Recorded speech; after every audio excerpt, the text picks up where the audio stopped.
이제 한동훈이 지금 당원 게시판 사건으로 경찰 수사를 받고 있는데 한동훈이 아마 가장 걱정하는 부분은 이걸 거예요. 이 얘기를 지금 아무도 안 하던데 저는 참 이 한동훈이라는 사람이 신기해요. 운도 참 좋은 것 같고 73년생이 법무부 장관까지 했잖아요. 굉장히 어린 나이에 사법고시를 패스해서 강남에서 현대고등학교 나와서 강남 8학군에서 자라고 서울대 법대를 가고 언론에서도 한동훈을 얼마나 좋아하는지 한동훈이 뭐 어릴 때 고등학교 때 금목걸이를 차고 다녔다.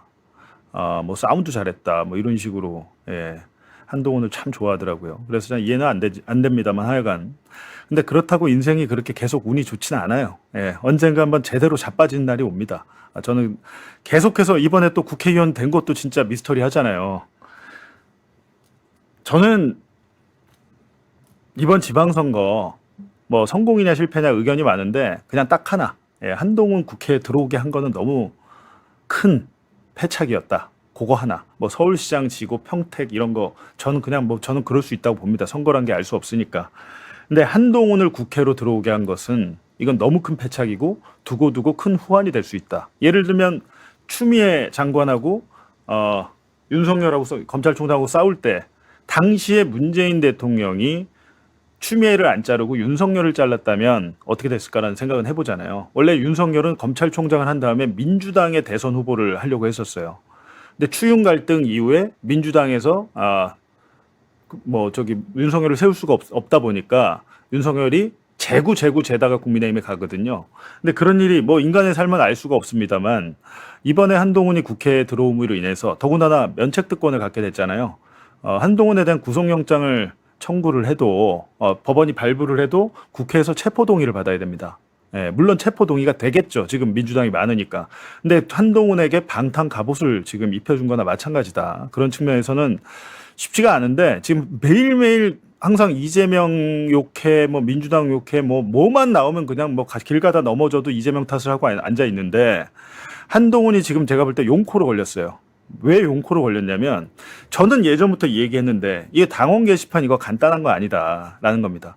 이게 무슨 중대범죄까지는 아니라 하더라도 본인이 당대표였을 때 벌어진 일이잖아요. 본인이 비대위원장 당대표 할 때 가족의 아이디를 동원해서 당원 게시판에서 윤석열과 김건희를 비방하는데 뭐 김건희에게 개목줄을 채워놔야 된다라고 뭐 이런 식으로 했는데 그게 끝이 아니에요. 제가 볼 때는 이 사건이 가장 엽기적인 것은 경찰 수사로 뭐 밝혀지겠지만 장동혁은 제가 볼 때 어느 정도 알고 있는 것 같습니다. 알고 있으니까 한동훈을 제명을 했겠죠. 그리고 장동혁은 아마 깜짝 놀랐을 거예요.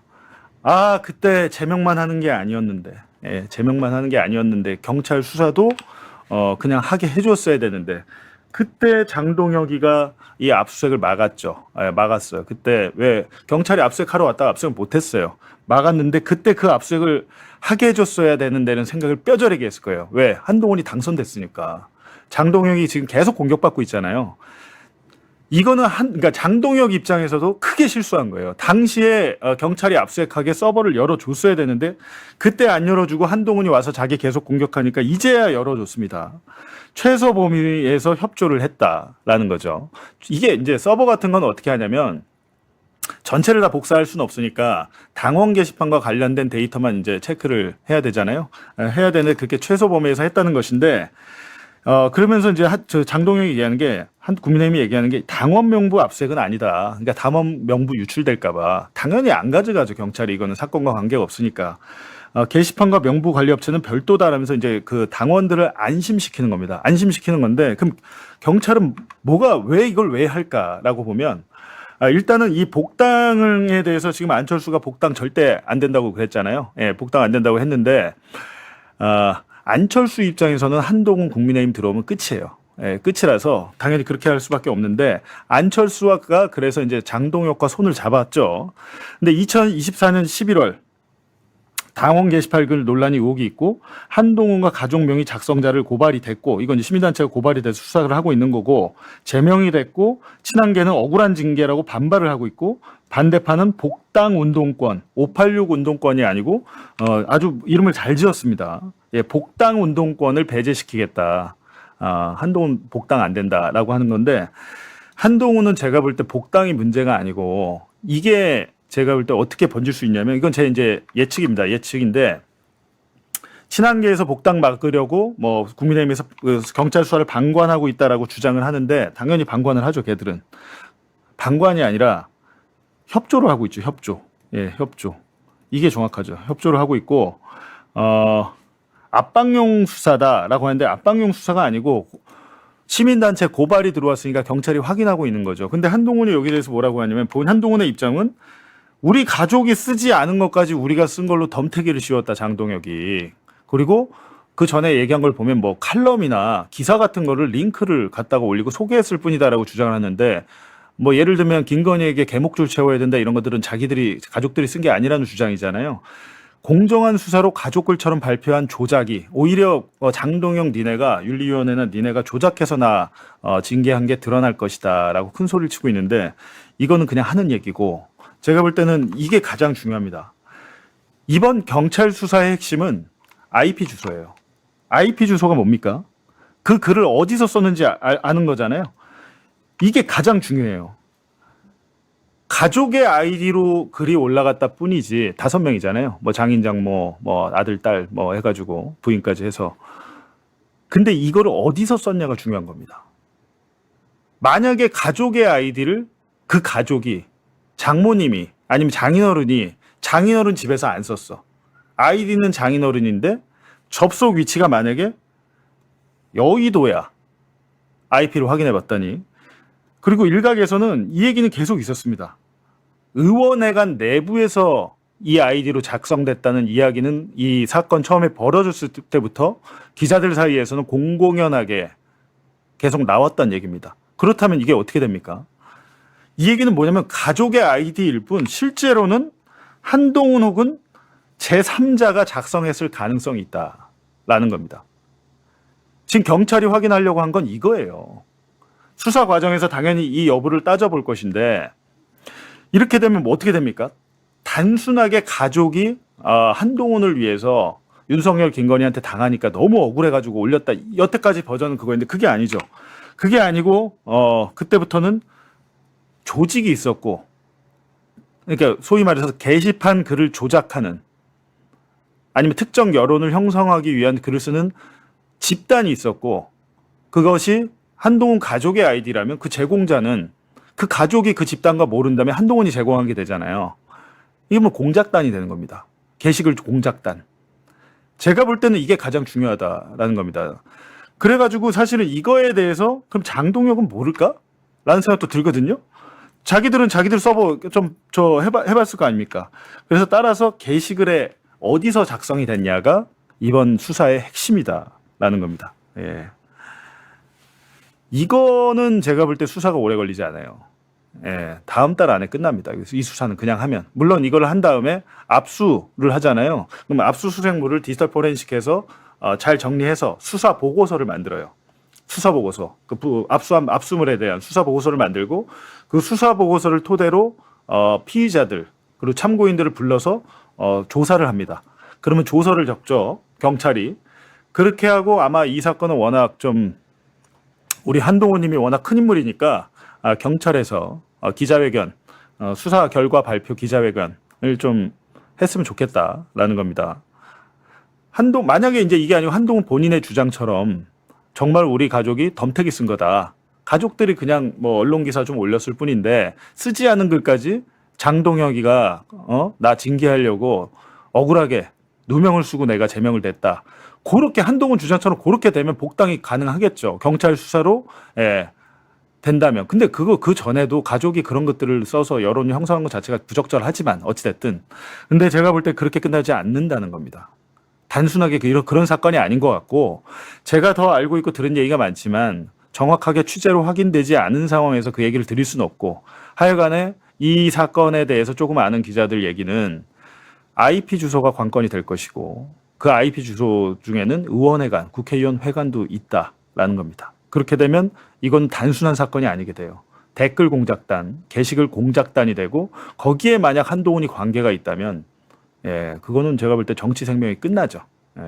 그 얘기입니다. 오늘 이 얘기를 제가 해드리고요. 더 많은 소식들이 있긴 해요. 더 많은 소식들이 있는데 별건 아니라서 아, 뭘 했죠? 제가 한번 볼게요.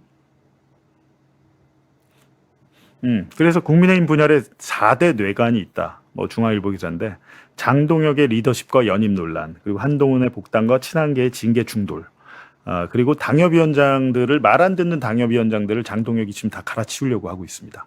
그리고 자기가 연임해서 다음 총선 공천권을 행사하려고 그래요. 굉장히 잘하고 있습니다. 제가 볼 때 장동혁 대표님은 굉장히 오래오래 국민의힘 대표로 활동을 좀 해주셨으면 좋겠다. 굉장히 잘하고 있어요. 그리고 오세훈의 여기 사법 리스크까지 겹쳤다는 거예요. 오세훈이 지금 1심에서 명태균 사건 1심에서 유죄가 나와서 당선 무효 형이 나왔잖아요. 이것도 제가 계속 말씀드렸잖아요. 그렇게 나올 거라고 됐고 나왔고 내년 1월에 확정 3심 확정되고 내년 4월에 재보선 치른다고 이것도 제가 계속해서 말씀드렸는데 우리 매봉쇼에서 예측 보도 62% 유죄 확률 전부 다 맞았습니다. 윤석열, 명태균 유죄 나온다. 예측했고 맞았어요. 그것도 82%인가 굉장히 높게 나왔죠. 예. 높게 나왔는데 이런 일들이 사실은 없잖아요. 지금 민주당 사실 그냥 엉망이잖아요. 민주당 엉망인데 국민의힘에서 저 정도 해주니까 민주당이 지지율이 그 정도 나오는 거예요. 민주당이 잘해서가 아니고 상대적으로 국민의힘이 너무 말도 안 되는 무슨 뭐 부정선거 추종을 하고 막 이러니까 상대적인 반사 이익을 보는 거지 민주당이 잘해서 국민의힘보다 지지율이 더 잘 나온 건 아닌 것 같다라는 생각이 듭니다. 지금 특히나 전당대회에서 서로 보여준 이 추한 민낯들은 두고두고 박제가 돼서 그 정치인의 발목을 잡을 것 같다라는 생각까지 제가 드는데요. 그래서 이제 오세훈의 말 요거만 한번 짚을게요. 어제 부동산 대책, 공급 대책 발표했는데 오늘 오전에 뭐 이광수 대표 나와서 부동산 얘기도 하시고 뭐 이렇게 하시던데 사실은 20만 호든 30만 호든 40만 호든 그거를 듣는 국민들이 믿지를 않으면 그리고 지금 오늘 발표한 것들은 10년 후 입주예요.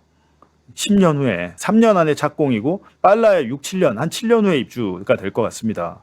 먼 얘기고 그때 이재명 정권도 아니잖아요. 그래서 그렇기 때문에 크게 와닿지 않는 먼 미래의 얘기를 하는 것인데 어찌됐든 그렇다고 해서 공급 대책을 발표를 안 할 수가 없습니다. 그래갖고 최대한 쥐어짜서 정부 나름대로는 이재명 대통령이 계속해서 올해 초부터 SNS로 뭐 부동산 보유세 그리고 다주택자들의 양도세 그 유예 그런 것들 이제 연장 안 하겠다고 계속 경고를 했고 실제로 그렇게 행동을 했고 근데 오세훈이 지금 마치 이제 호재를 만났다고 생각을 하면서 이재명 사사건건 얘도 지금 이 오세훈 시장도 이재명 거리고 한동훈이도 그러고 뭐 퉁박 그러니까 이 사람들은 길 가다 넘어져도 이재명 탓을 할 사람들인데 오세훈 시장 같은 경우에는 지금 그린벨트 해제 안 된다고 난리거든요. 예.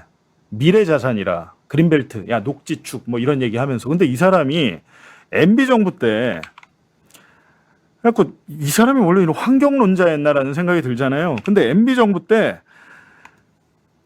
내곡지구, 예, 세곡동 아시죠? 여기 내곡동 여기 국정원 있는데 양재동에서 쭉 올라가면 있던데 거기 서초 포레스타라는 아파트가 있더구만요. 거기에 그린벨트 해제해서 이명박 때 보금자리 주택 공급을 했어요. 자기가 시장일 때. 예, 그리고 2024년 윤석열 정부 때 피치 못할 선택이라면서 서리풀 지구 2만 가구, 서리풀 지구의 그린벨트 해제에 대해서 동의를 했어요. 자기가. 그렇다 보니까 이 서리풀 지구에 대해서는 지금 와서 녹지에서는 최후의 수단이라면서 반대를 하고 있는데 추가 해제는 내가 수용을 불가하다. 왜? 근데 이 서리풀은 어떻게 할 수가 없는 거예요. 윤석열 때 자기가 동의를 했거든. 자기가 이미 동의를 했던 데에 대해서는 뒤집을 수가 없으니까 그냥 여기서 대해서 이렇게 얘기를 하면서 야 그린벨트는 녹지 훼손이 되고 우리 미래의 자산이야. 절대 해서는 안 돼. 갑자기 환경론자적인 얘기를 하고 있는데 그런 사람이 아니다. 라는 건데 크게 신경 쓸 필요는 없는 게 내년 4월이 되면 재선거가 된다. 재선거가 된다는 겁니다. 저는 그렇게 보이고 부동산 정책이 크게 또 신뢰를 못 얻는 이유 중에 하나가 뭐냐면요. 오세훈이 이러기 때문입니다. 서울시장이 정부 정책에 협조하지 않고 사사건건 발목을 잡아가면서 욕을 하고 있는데 우리 서울시는 그렇게 못한다라고 하는데 그렇다면 사람들이 생각하기에는 야 서울시장이 저렇게 안 된다고 하는데 저게 돼? 말만 하고 안 되는 거 아니야? 라는 의심을 가질 수밖에 없잖아요. 그래서 사실은 서울시장은 뭐 정원호 후보가 됐다면 지금 좀 많이 달라졌겠죠. 여러 가지로. 서울, 경기, 인천이 국토부, 그러니까 정부의 이 주택 공급 대책과 발을 맞춰야, 호흡을 맞춰야만 부동산 값이 안정이 되겠죠. 근데 지금 서울이 핀트가 나갔잖아요. 이제 이런 상황이기 때문에 이런 일이 되게 우려를 했는데 지금 지방선거 끝난 지 석 달밖에 안 됐는데 이런 일이 지금 벌어지고 있다는 겁니다. 오세훈 시장은 자기 정치적인 것만 생각하지 마시고 지금 오세훈 시장이 한 얘기가 뭡니까? 재건축 재개발 하면 30 몇만 호로 공급할 수 있다. 당장. 이렇게 얘기하잖아요. 재건축 재개발 대상 지역이 다 거의 다 강남이에요. 서울의 노도강, 노원 도봉 강북. 제가 도봉구에서 35년 살았습니다. 도봉구에서. 이명수가 이사 가야 되는데 돈이 없다 그래갖고 제가 너 여기 있잖아. 여기 무슨 뭐 은평구나 뭐 먼 데도 아니야. 이런데 서울 좀 중심가에 가까운데 여기 전세호들 돈 있잖아. 도봉구 가면 아파트 산다. 도봉구는 지금 쌉니다. 지금도. 예. 서울에 25개 구가 있거든요. 도봉구가 제일 가난해요. 세수도. 제일 가난하고 그래서 저는 이런 것들이 강남구는요. 강남구의 세수는 부산이랑 맞먹습니다. 부산보다 더 많다고 저는 들었어요. 부산시가 걷는 이 세금보다 강남구 하나가 걷는 세금이 더 많대요. 저는 전에 그 강남구청장한테 제가 그렇게 들은 적이 있거든요. 이게 얼마나 황당한 얘기입니까? 그렇다면 그 부자 강남구가 도봉구도 도와주고 관악구도 도와주고 노원구도 도와주고 해야 되잖아요. 그렇게 안 해요. 근데 그런 것들이 전 진짜 좀 그렇다라면 서울시장이 되면 차기 서울시장은 각 구 25개 구 물론 서울이 지방보다는 낫죠. 낫지만 그 안에서도 그런 것들이 있으니까 구청장한테 맡길 일이 아니죠. 이거는 서울시와 중앙정부가 도와줘야 그 구 안에서의 그런 차별적인 것들도 해소가 될 것 같은데 도봉구의 35년 산 입장으로서 제가 이런 생각을 좀 해봤습니다. 슬프죠. 도봉구 집값은 아파트 값은 지금도 쌉니다. 요즘 평균 집값이 10억이 넘는다 그러는데 도봉구는 안 그래요. 예, 도봉구는 괜찮습니다.